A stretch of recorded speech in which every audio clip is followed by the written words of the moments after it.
রবি ও মধুর সংগ্রহে থাকা গল্পের বইয়ের অনুপাত 2:3। গতবার বইমেলায় মধু 6টি বই নতুন করে ক্রয় করার ফলে এখন তাদের কাছে থাকা গল্পের বইয়ের অনুপাত হয় 1:3। রবি ও মধুর প্রথমে কয়টি করে বই ছিল? মনে করি রবি ও মধুর কাছে প্রথমে যথাক্রমে 2x ও 3xটি বই ছিল। এখানে রবি ও মধুর গল্পের বইয়ের অনুপাত 2:3 আছে, সেটাকে আমরা 2x ও 3x ধরে নিলাম। মধু 6টি নতুন বই কেনার ফলে মধুর বইয়ের সংখ্যা হলো 3x প্লাস 6টি। মধুর 3xটি বই ছিল, 6টি নতুন বই কিনেছে, তাহলে নতুন বইয়ের সংখ্যা হলো 3x প্লাস 6টি।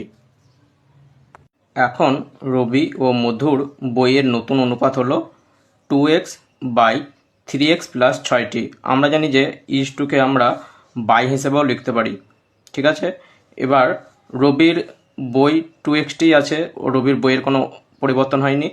মধুর 6টি নতুন বই কেনায় তার বই হয়েছে 3x প্লাস 6টি, তাই এখানটায় আমরা রবি ও মধুর বইয়ের নতুন অনুপাত লিখলাম 2x বাই 3x প্লাস 6টি। প্রশ্ন অনুযায়ী মধু 6টি নতুন বই কেনার পর বইয়ের নতুন অনুপাত হয়েছে 1:3। আর অঙ্ক কষে আমরা পেলাম মধু 6টি নতুন বই কেনার পর যে বইয়ের নতুন অনুপাত হয়েছিল সেটা হয়েছিল 2x বাই 3x প্লাস 6টি। তাহলে শর্তে আমরা এই দুটোকে সমান করে দিতে পারি। 2x বাই 3x প্লাস 6 সমান 1/3 লিখতে পারি। আমরা আগেও বলেছি যে ইস-টুকে আমরা বাই হিসেবে লিখতে পারি, সেই জন্য এখানটায় 1:3কে 1/3 হিসেবে লিখলাম। এবারে যদি আমরা সমাধান করি, কোনাকুনি গুণ যোগ বিয়োগ করার পর আমরা এখানটায় x এর মান পাবো 2।